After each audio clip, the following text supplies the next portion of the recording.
All right. Hey, everybody.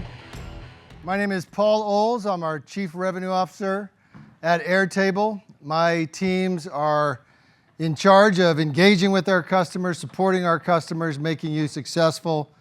The buck stops with me. When we deliver for you and achieve your business cases and make you successful, think of me as the single neck to hug. In those rare occasions when something goes wrong, call Kate. But thank you very much for being here. We appreciate your time, your partnership, your trust in us, and we hope it's going to be a very exciting day for you. I've been with the company just over a year, and I've seen how much change is happening within all industries and how quickly our customers are adapting to it. And I've seen how much our platform has evolved as well. I think April 24 is when I started, was about the time we launched the initial version of Airtable AI.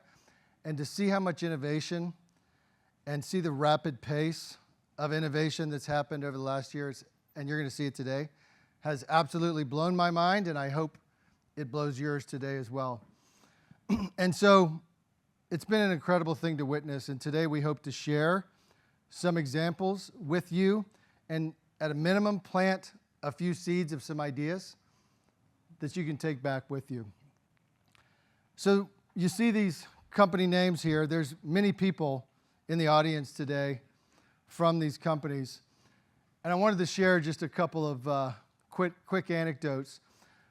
Intuit here has accelerated their product launches by 20% using Airtable to streamline feature prioritization and deliver higher impact product updates at a much faster clip. Pottery Barn, 25% reduction in digital asset costs, optimizing kind of their creative content budget for their most busy seasons.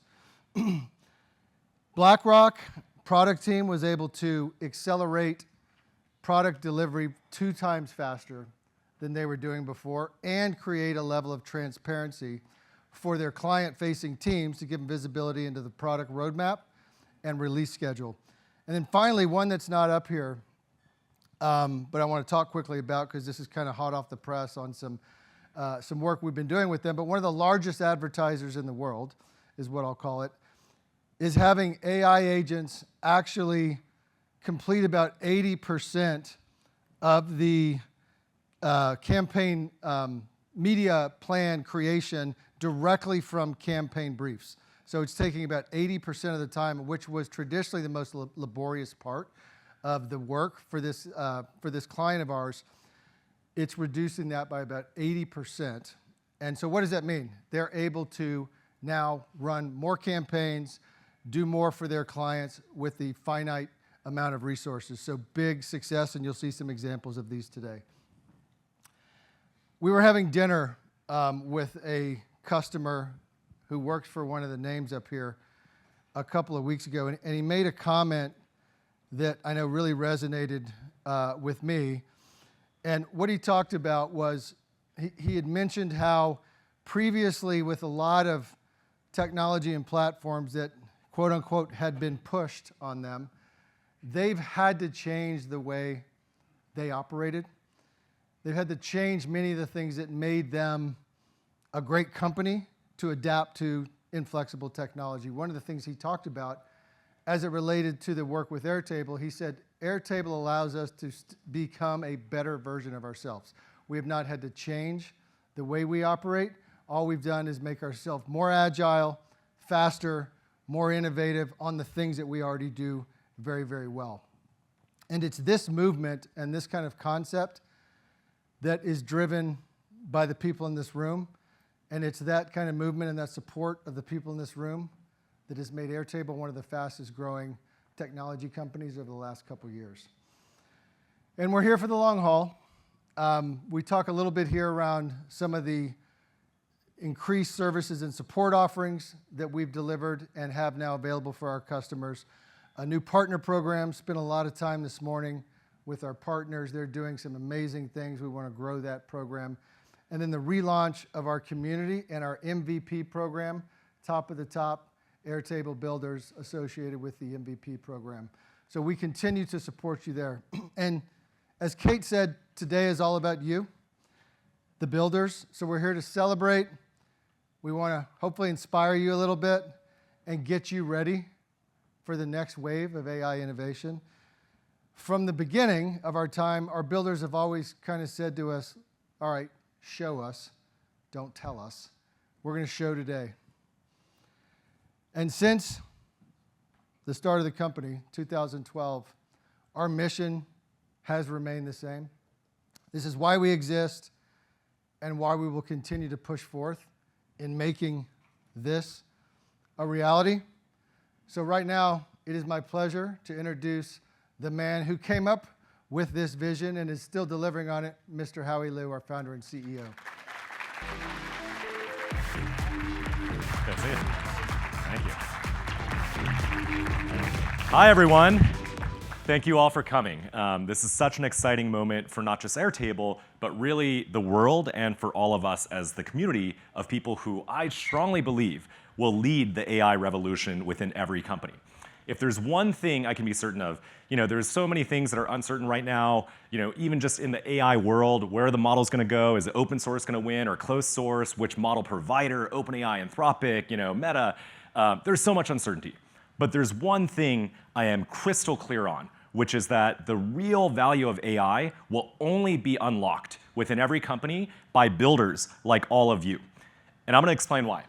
So today is not really just about a product launch for us as Airtable, even though we are doing a big one, but it's really about giving all of you a new set of magical superpowers to go and build the next generation of AI apps in every company.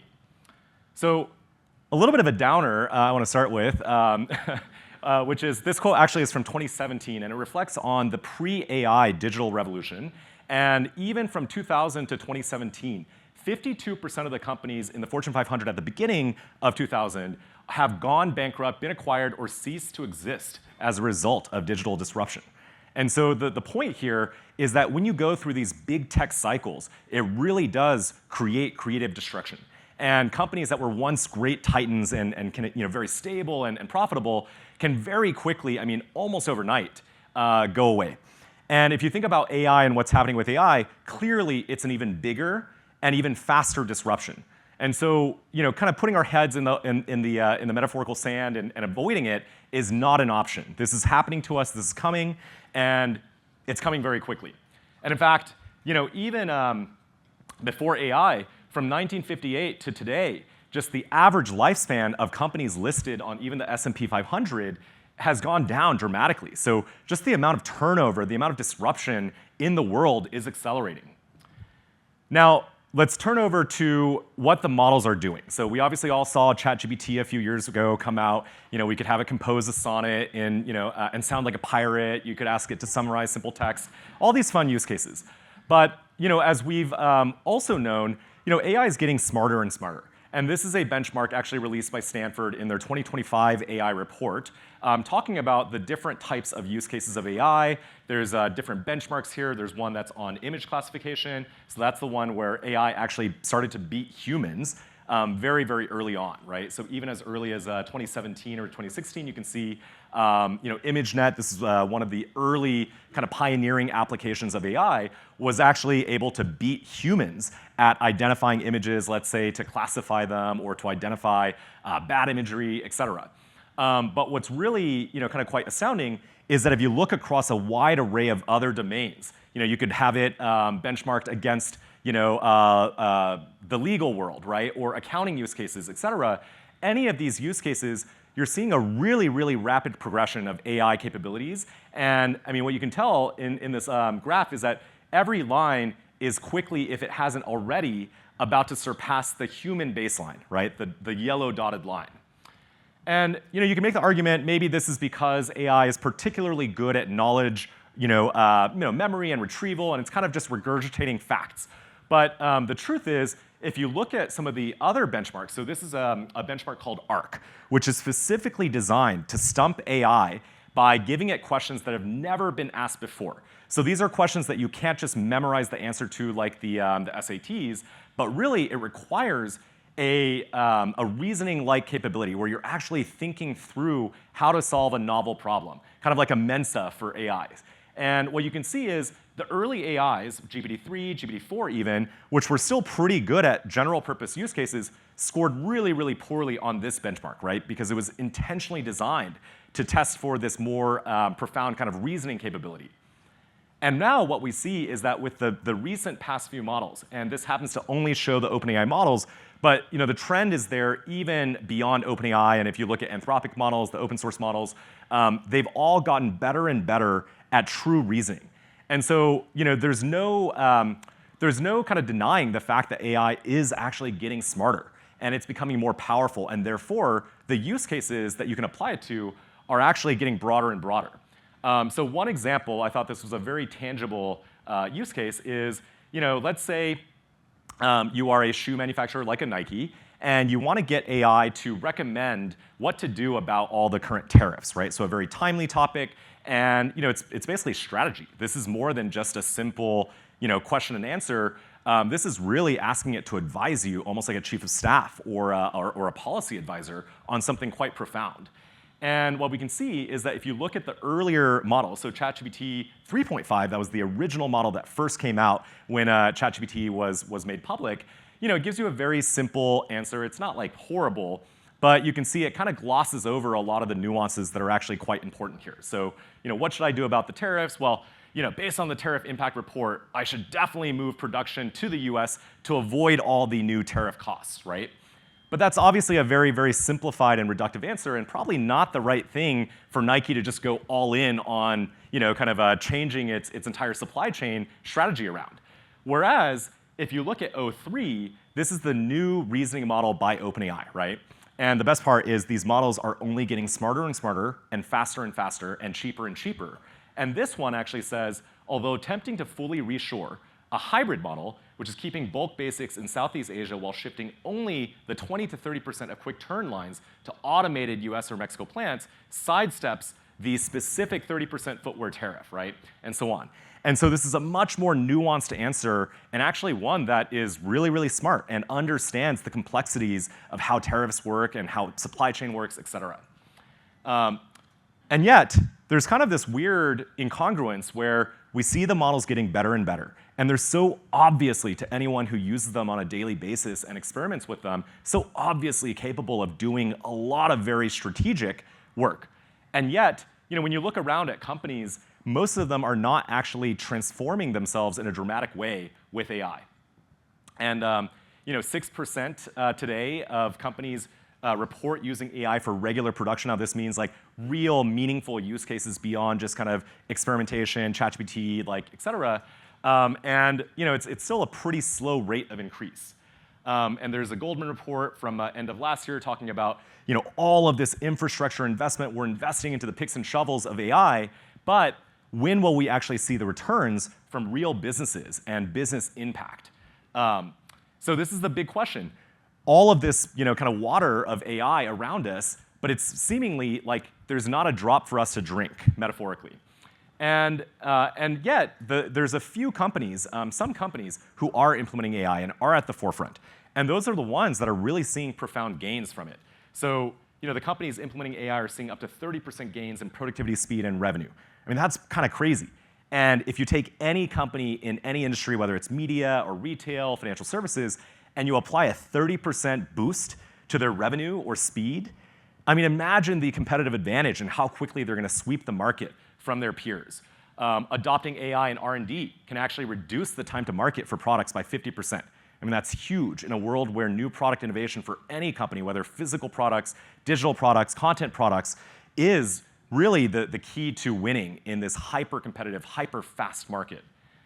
And so, it's very, very clear, going back to the very original opening premise, things are happening at a very fast pace. And the next 2 years are going to very rapidly show the winners and losers of this era.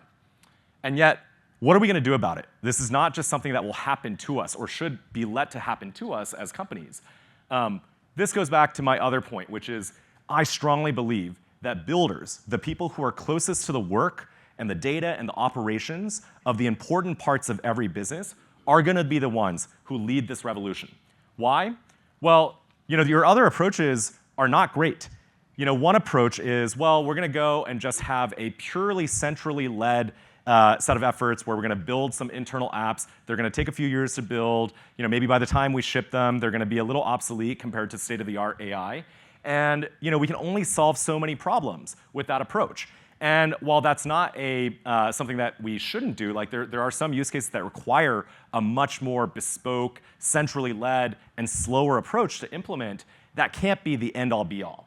And then on the other hand, you have basically chatbots and really, really easy to use self-serve products that don't really create deep, meaningful, transformative impact, but are really awesome and easy to experiment with and for people to get a taste of. And I'm sure all of us in this room have, at this point, hopefully tried ChatGPT along with a billion other people in the world, but it's really hard to drive ongoing, real operational transformation with just chatbots or these simple products. And so what you really need is a different form factor for applying AI. And that's what we are really focusing on with this new relaunch and the refounding of Airtable around this idea that builders need to be able to build AI apps with AI and powered by AI. And we'll show you literally what that means in a second. Finally, I like this Jensen quote from the CEO of NVIDIA, which is, it's not that AI is going to take your job. I think everybody's worried about when is AI going to automate this role or that role. And it's true, in some certain narrow roles, that is a risk where it's simpler, the job is simpler, it can be more fully automated with AI. But I think in the vast majority of use cases and roles, it's not AI that is the real threat, but it's the person next to you or the company next to you that really figures out how to use AI to gain a competitive advantage, to gain that 30% leverage on revenue growth, right, or speed. That's going to be the real difference. It would be like waking up in 2008 and not having used the internet. And the companies next to you or the people next to you are fully internet fluent. They're fully using everything that the internet has to offer, both for distribution advantage, so getting to their customers, but also just to speed up how they think and operate internally. You'd be at such a huge disadvantage. And so this is happening with AI, but on a much faster time scale. And so really the time is now for builders to take these awesome set of capabilities that are now at their disposal and really lead the revolution, the transformation of every company in every industry.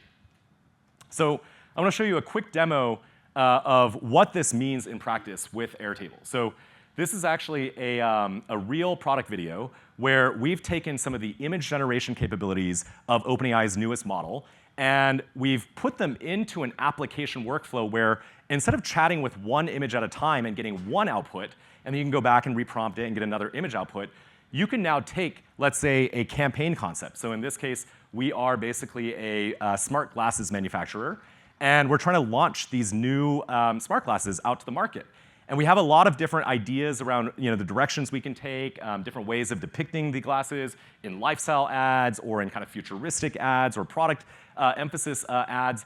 And we want to just go and explore what all of those might look like. And the astounding thing is that this image generation from AI is really, really good now.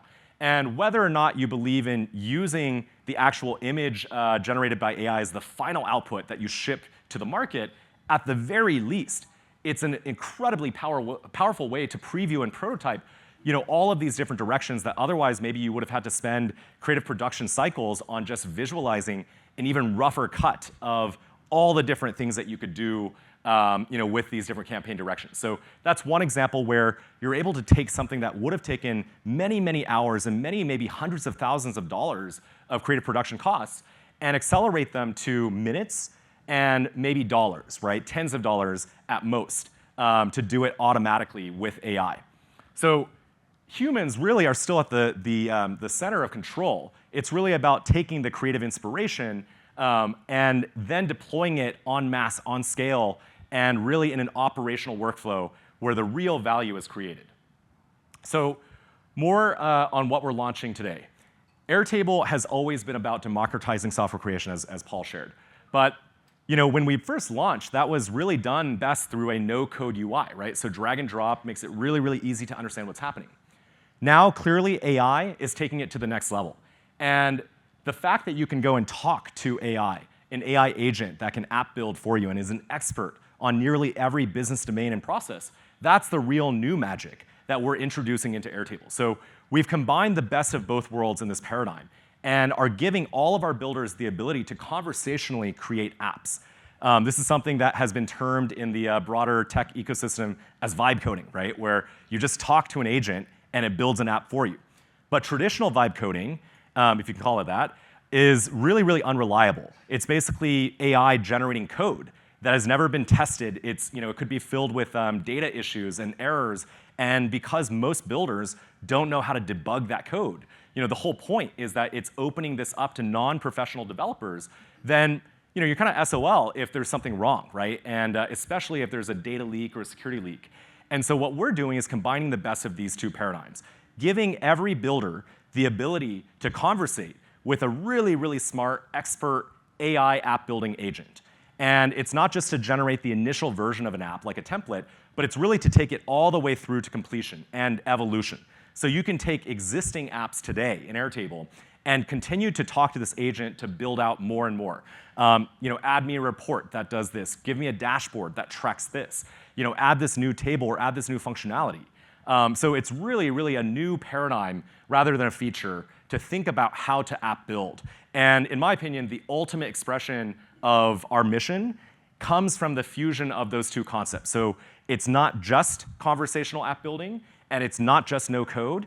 It's really about both. It's about having that intermediate representation of apps in the same interfaces that you've seen and known and become experts at or come to love in Airtable, now combined with Omni, which is our really smart agent on top of it all to help you build and refine apps. What's really cool, though, is it's not just for app building. So Omni is actually just a really, really smart agent that can almost do anything for you in Airtable that previously required point and click. So this is another app building example. But what's very cool is that you don't just have to tell it, build me this app. It creates an app structure. You can give it a data set. So in this case, we're actually giving it a CSV of attendees for this event. And we're trying to plan this event. We had it build us a map view, custom, to track all the different event locations we're scouting. It built out all of these fields and the table layout. But better yet, you can actually have it now infuse into this app AI agents that work on your behalf even after you've built the app. So in this case, you can have agents that go out and do research on the different venues. It can go do research on the conference attendees so you can understand more about them. And you can even have a draft custom invite messages for each of these attendees. And then beyond building, you can now come in and actually ask questions about the data in Airtable. So in this case, there's a lot of customer feedback data in this particular Airtable base, customer feedback tracker, and we've synced in actually long-form call transcripts or other feedback notes from our customers. And what you can now do is ask Omni any business question about this data. And there's some really clever technical engineering underneath the hood to make this work. So if you've used ChatGPT extensively and with large documents, you'll notice it runs out of what's called the context window very quickly, right? You can only upload so much content into one chat prompt before it runs out of the length limit to process one thing at a time. So we've done some clever things with Omni to enable it to actually exceed that context window by going and processing all of your data in smaller chunks and then aggregating an analysis of all of it together.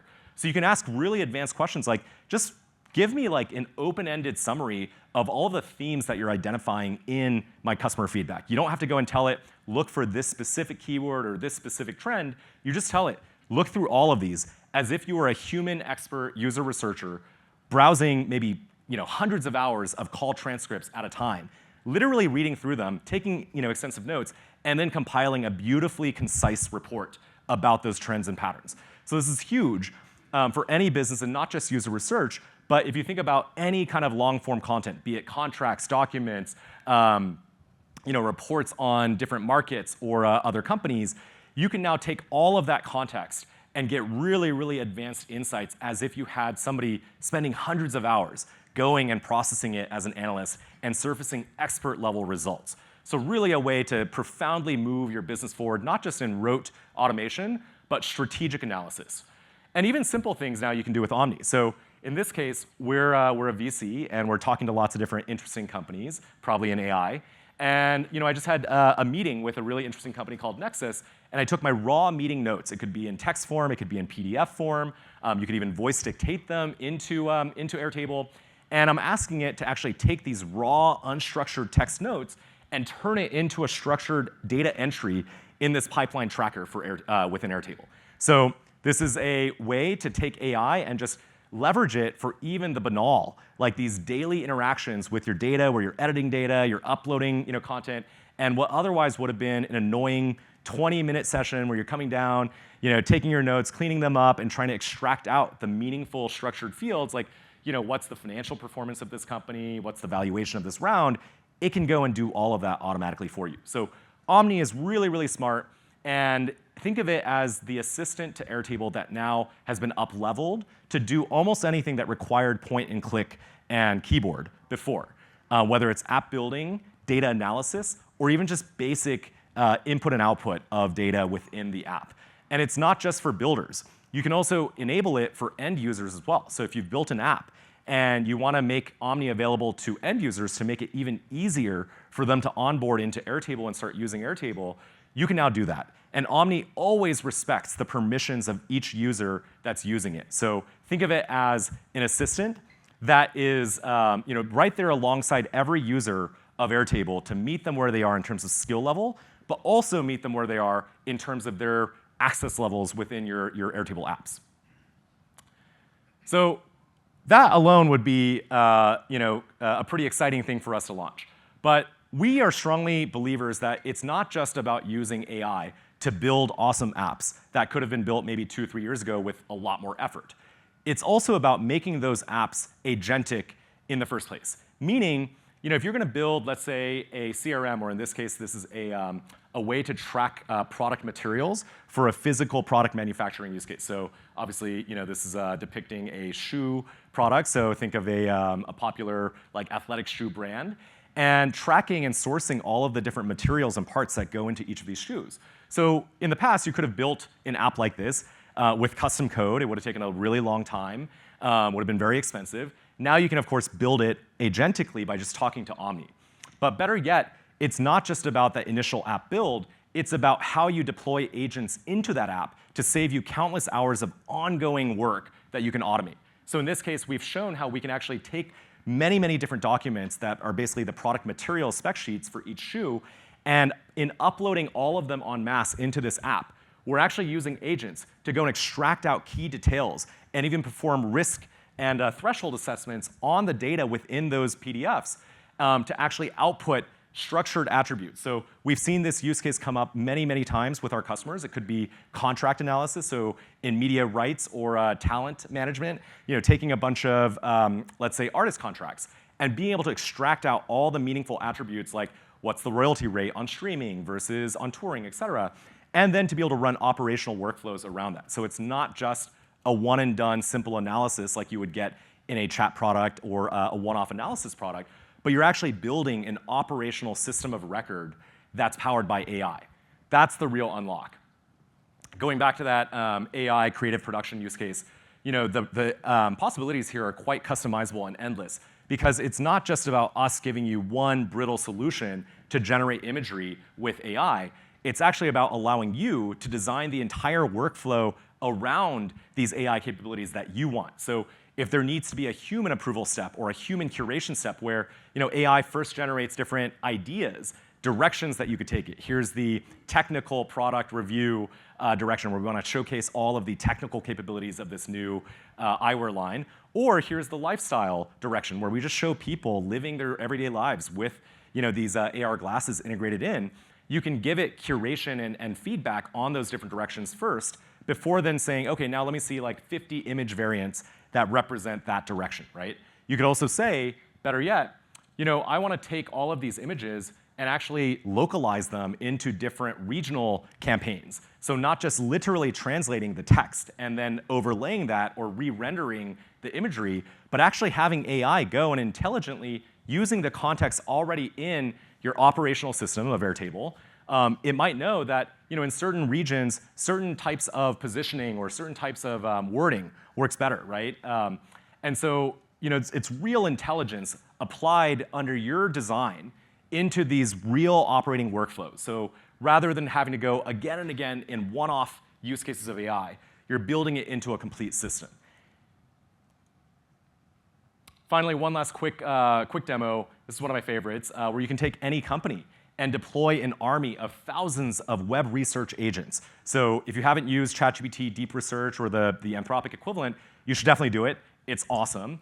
Now imagine applying that kind of intelligence where you're having an AI agent go out and research information about each company. You can ask it different questions, not just who's the CEO and what's their tenure, what's their background at this company, but also things like what are recent news articles about this company? Summarize that. Or even something really, really specific, like tell me if this company has announced anything related to supply chain changes, right, given the tariffs.